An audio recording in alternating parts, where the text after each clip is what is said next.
Hermanos, en Cristo Jesús, María Santísima, qué alegría es que ustedes y nosotros nos reunimos hoy Jueves Santo, en ese momento importante donde vivimos, más que celebrar, vivimos tres grandes acontecimientos en este momento. La institución de la Eucaristía, la institución del sacerdocio y el mandamiento del amor fraterno. Qué bonito es. Hermanos, el Señor está cerca para salvar a los que tienen el corazón hecho pedazos y han perdido la esperanza. Eso está por allí en un salmo. Si ustedes entendieran la riqueza de lo que hoy estamos viviendo. El planeta Tierra, en el día, como lo estamos haciendo hoy, y donde el sol alumbra, se están haciendo miles de Eucaristías en el mundo. Es decir, Dios está bajando del cielo a la tierra.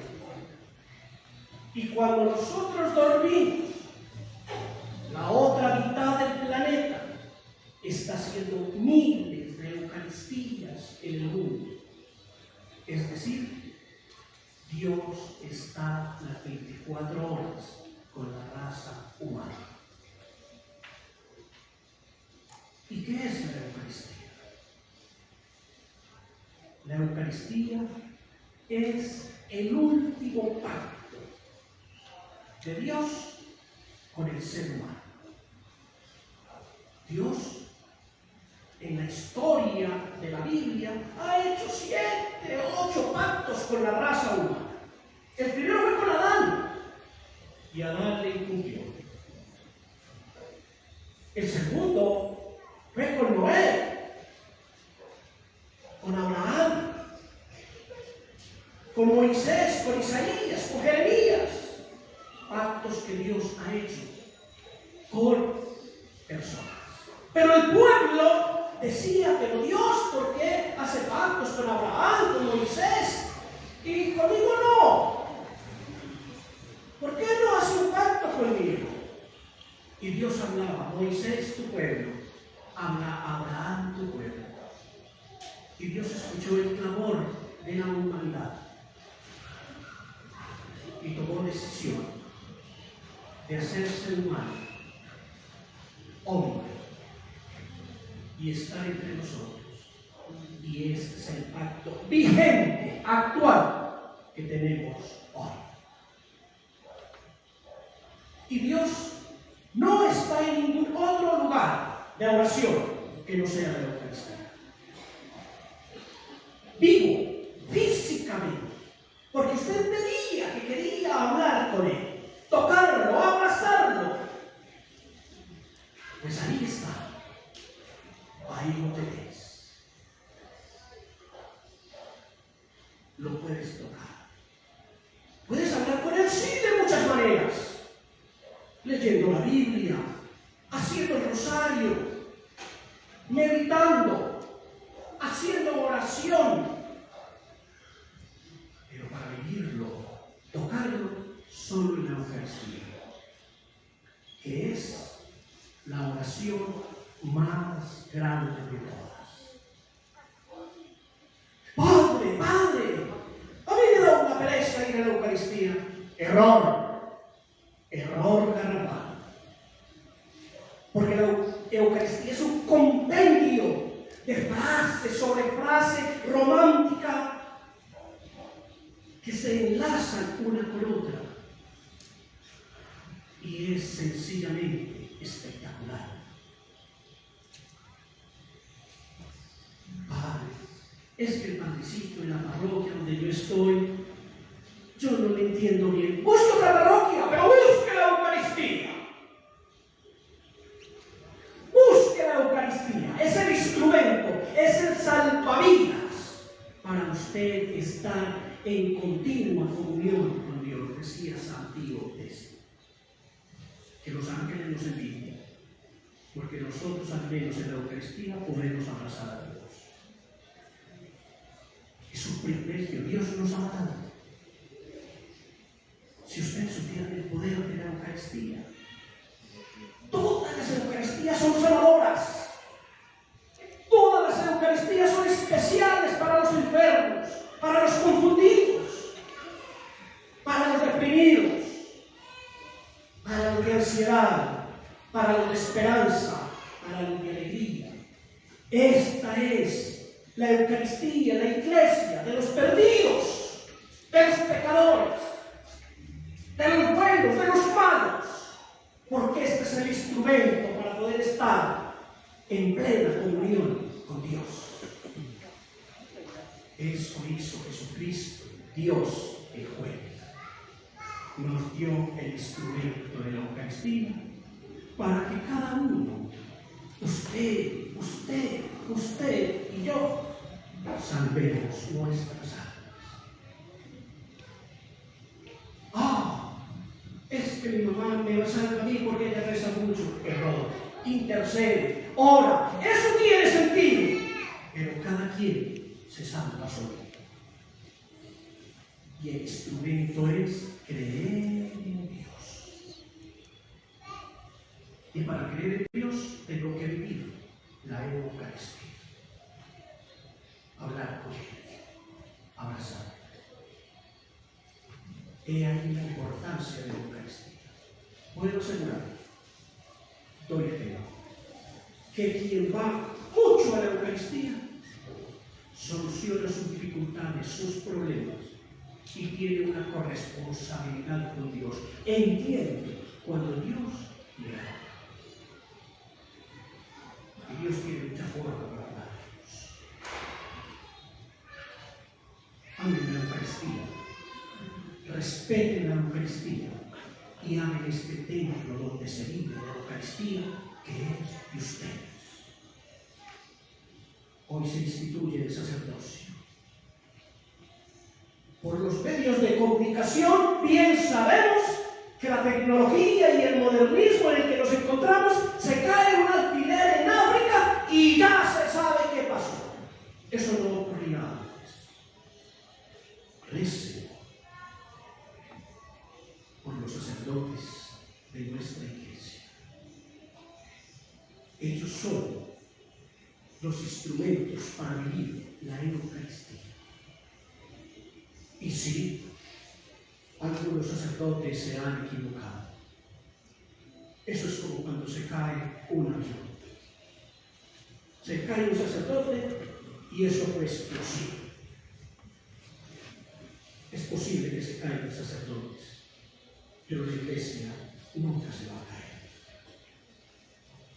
La iglesia es de Dios, instrumento para usted. Recen por muchos sacerdotes, que Dios nos los dé, buenos y sabios. El sacerdote es el instrumento que tiene dos tareas fundamentales, tres para ser necesarios. La primera, permitir que la Eucaristía viva. La segunda, rezar por todos ustedes. Y hay una tercera, que es más, diría yo, de acuerdo a las Escrituras, todos los sacerdotes ordenados tienen 4 poderes. ¿Cuáles son? El primero, llevar la palabra de Dios. El segundo, perdonar los pecados. Y perdonar los pecados es porque es galante, autorizado, porque el que perdona es Dios. Y Él está pidiéndose arrepentimiento suyo. Y valida ese arrepentimiento suyo para que puedan hacer a Dios en la Eucaristía. El tercero, sanar enfermos. Y no los sana el sacerdote, los sana Dios a través de su fe y el vínculo que Dios hace a través del sacerdote. Le dio ese tipo de poderes. Y el cuarto, expulsar demonios. Porque el demonio está latente. Y sí que lo tenemos acá en el gobierno. Allá sí que hay demonios haciendo decretos y leyes que para que los hombres tengan hijos en contra de la naturaleza. Puede que saquen todas las leyes del mundo, pero no voy a ver un hombre en un parto.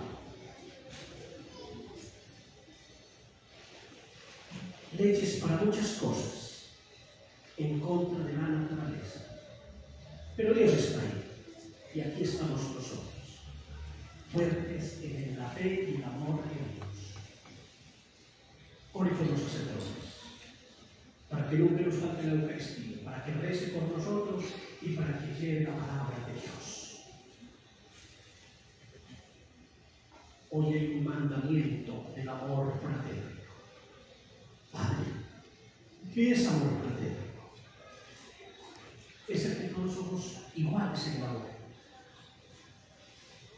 Jesús, en la Biblia, se lanzó junto a unos romanos que fueron asesinados por los judíos y lloraban.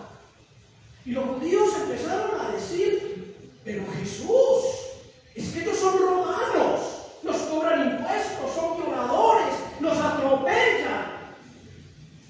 Y Jesús dijo: pero son sus hermanos. Es el amor fraterno. Porque todos nosotros somos hermanos. Aquí muchos tienen el apellido Álvarez, García, Londoño, Uribe, por situaciones de reglamentación precisamente de esos decretos. Pero la verdad es que todos nosotros tenemos un apellido y se llama Nazaret. Por eso somos hermanos. Por eso nos tenemos que respetar. Por eso nos tenemos que aceptar. Por eso nos tenemos que tolerar. Miren que ese mandamiento del amor fraterno es tan sencillo para entenderlo. En el colegio donde atiendo estos grupos familiares con todas las dificultades de sus hogares, le pregunto a los chicos: ¿tú qué quieres que tu mamá cambie y tu papá para que te sientas feliz en tu casa? Que no me grite y que no me diga palabras feas. El mandato del amor.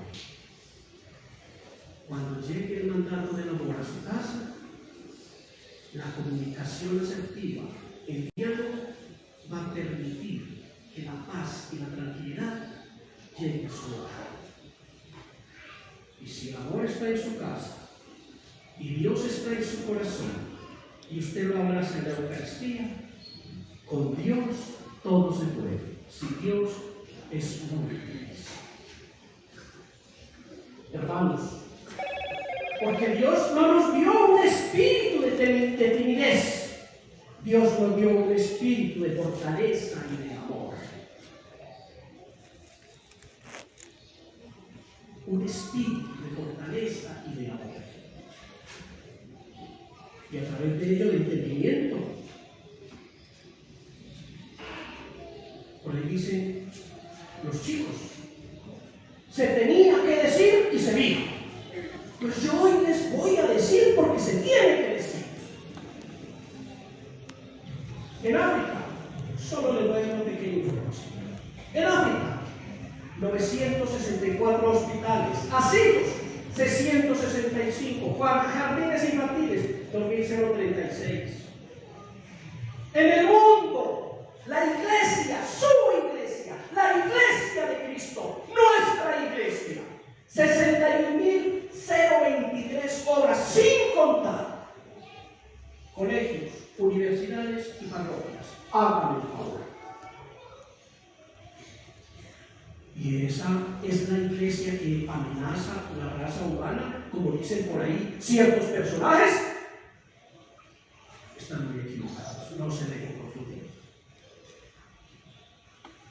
No se dejen confundir.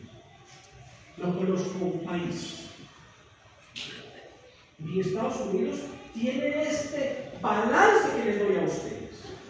Que cuando ustedes humildemente, de lo poco que tienen, le dicen al Padre: Padre, este es mi diezmo. ¿Sabían ustedes que muchos de esos dineros económicos llegan a África, a hospitales, a lugares de niños que no tienen absolutamente nada? Nosotros al menos cómodamente lo tenemos. Si aquí hay pobreza, ustedes no lo han visto en otros países. Recemos por el planeta Tierra y tengan confianza en Dios, porque solo la Eucaristía nos puede sostener en este tambalear de confusión, de enredo, de chisme que maneja la humanidad. ¿Cómo nos van a dar a entender que en Rusia, Ucrania, tumbar escuelas, colegios? Eso es coherente. No, Señor. Eso no es de Dios. Eso es del demonio, de quienes llegan al poder con ínfulas de hacer el bien y son solamente seres humanos mezquinos. Porque en eso se disfrazan algunos líderes, en hablar muy bonito, en todo el mundo caer allá doblado, y detrás traen todo ese veneno que tienen para hacer más daño y mal. No. Ustedes son hijos de Dios. Cada uno hoy va a hacer un balance de su vida y va a revisar cómo es su relación con Dios y cómo la vive en la Eucaristía. Porque estamos en un mundo convulsionado. Y en medio de la dificultad, la tristeza, la desesperanza, la enfermedad, la oración y Dios. Comparto para terminar una experiencia de amor a algo que le tenía mucho miedo. Miedo por el tema de la muerte. 31 de diciembre del año pasado, mi padre, en la mano de Jesús, le entregó su alma a Dios a los 24 años y murió en mis brazos. Y es la primera vez que tengo un acercamiento con la muerte y sentí una tranquilidad y una paz. Y ahí volví a entender que Dios es simplemente espectacular. Porque ahí entendí que mi padre no murió. Mi madre está más vivo que nunca. ¿Y todo por qué? Porque en la Eucaristía siempre le pedí a Dios, que mi padre lo suba. Y dos, que cuando entregue el alma a ti, mi familia esté tranquila. Y estamos tranquilos. Dios existe. La Eucaristía es el antídoto. Es la pastilla para el dolor, para la angustia, para la tristeza. Tiene un instrumento extraordinario y valioso. Que no sea que se terminó la Semana Santa y el lunes vienen las 3 señoras que vienen antes y ya regresan dentro de un año. No se pierdan de esa delicia de vivir la palabra de Dios. La Virgen María, que tanto a su Hijo, nos cubra con su manto. Cubra nuestro país, cubre el mundo y nos proteja de la adversidad, de la enfermedad, interceda por nosotros, nos acompañe en el dolor, en la angustia, en la alegría, como Él me acompañó.